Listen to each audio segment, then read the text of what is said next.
But there is a significant also number which see it at either average poor or very poor. Do you believe when you look at these numbers that Rahul Gandhi is now undoubtedly the face of the opposition? That is being proven in our Mood of the Nation. When people ask who is your preferred choice as an opposition leader, by and large, not just Congress, but even other voters look at Rahul Gandhi. But he isn't able to come anywhere close to Mr. Modi's numbers.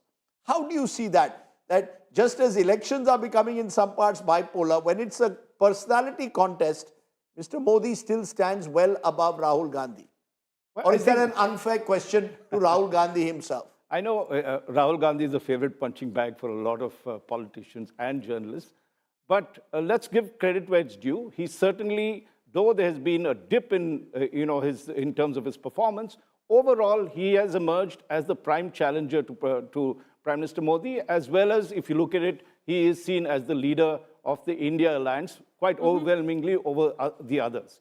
What has happened, unfortunately, and it's also his problem as well, is that the Congress has had a string of defeats since its good performance, say, compared to what it did in the past in the 2024 Lok Sabha elections. They should have won Haryana. They made the mistake of being complacent. They lost it.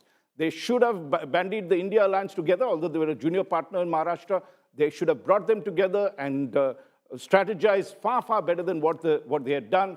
They would have had better results. Then when you come to Bihar again, you saw the kind of dissonance that happened with their partners over there, the RJD, and therefore they lost really good opportunities to consolidate what they did in 2024. They didn't push it. On Rahul Gandhi's part, let's give him credit. The vote chori campaign that he's done, that has gained traction. I'll just finish, Preeti, and then I'll this thing. Certainly has brought him to the limelight, and people appreciate it. But the problem is, he seems too much of a one-trick horse when he does that. There are large issues that he could have attacked in the manner that he did with vote chori, the systematic manner, the performance of the government, and looked at the various programs, the economy, foreign policy. There were a lot of issues. They could have expanded the ambit and criticized the government and come through. And at the same time, he must, as leader of the opposition, project himself not just as the angry young man or middle age at the moment, but someone who lauds the government when it does well and whacks it when it doesn't. I mean, that kind of maturity needs to come into the narrative play. that has been played where Rahul Gandhi is concerned, vote chori, we're going to get onto the figures later, but if we just look, both Yashwant and Rajdeep and Raj, if you get in a bit of the micro data coming in here on which Congress leaders best suited to lead the party, and why I bring this piece of data up, Rajdeep, is that it was only in November 2024 that Priyanka Gandhi actually became a member of parliament, which was November 2024, where she came into the Rajya Sabha.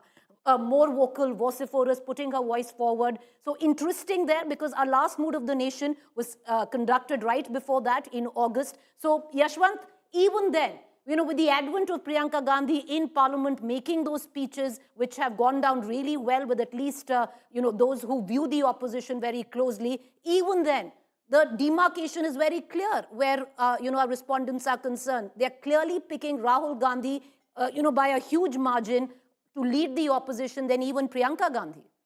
That would be slightly unfair to Priyanka, Preeti, because, Rahul has been there for a really long time. Priyanka has just entered, and somehow the message among the voter is that she is not allowed to take the lead. I don't know why, but when we discuss it with the respondents, when they give their answers, somehow this feeling comes in that she will be not allowed to lead.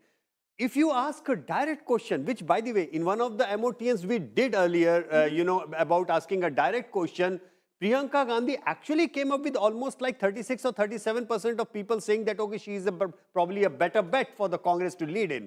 So it would be unfair that she is unable to come up. In fact, it is quite credible. Why didn't you ask the direct... No, but then why didn't you ask the direct question? True. That would have given us a clearer picture. Because when I look at this graphic, it gives a very unclear picture, Yashwant. Well, Rajdeep, I will make it a point as Rajdeep's question in the next poll that I run. You give me the wordings, whichever word you want to put it in, and I will certainly get back to you with the answers. Also, let's, the fact is, let's not detract credit from Rahul Gandhi. He may not be as eloquent as Priyanka Gandhi is there, and therefore you can see in this TV-friendly kind of political scenario, she gets the marks.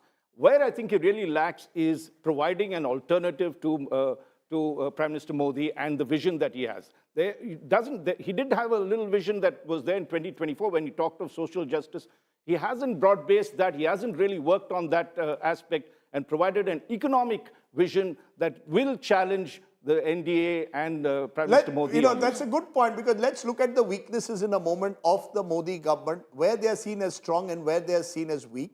But Charan Singh Sapra, national spokesperson of the Congress, joins us, along with others who are joining us at this moment. Tuhin Sinha of the BJP. Your first reactions to what has been projected so far. You take it, Charan Singh Sapra, first. We'll come to the NDA government failures with Tuhin Sinha, but this Rahul factor. Many see Rahul Gandhi as your strength and your weakness. He gives the opposition or gives the Congress party some kind of a vigor when he's out there, leading you from the front. But at the same time, when he's pitted against Prime Minister Modi, there's a huge gap. You believe that Rahul Gandhi, as Raj Chengappa is suggesting, needs to redefine himself. He can't be the permanent angry or angry young or angry middle-aged man. He has to look at specific issues and issues that will resonate emotionally, connect with people perhaps far more strongly. See, Rajdeep, one thing is clear that Rahul Gandhi is the prime challenger to the Narendra Modi or the Narendra Modi government. And if Mr. Chengappa, I respect him a lot, but if he's saying that, if he's trying to say that Rahul Gandhi has not sufficiently projected certain issues, let me remind him the two Padyatras. The two Padyatras which Rahul Gandhi ji had taken, those were on the farmer distress issue, the economic downfall issue. All these issues were there. Inflation was there. He had taken up various issues in parliament, also the federalism and the center-state relationship but issue. Charan Singh Sapra, the Bharat Jodo Yeah. Yatra is now 3 years ago. We are now in 2026. At that time, Rahul Gandhi got a bump. He benefited from the Bharat Jodo Yatra. What are the new issues where he is able to consistently, I repeat, consistently, gherao the Modi government? Yes, even today, he has been consistently talking on inflation, consistently talking on economy, consistently talking on the downfall of the rupee, consistently talking on the foreign policy, consistently talking on the education, health, and the social sector. He has been talking on all this.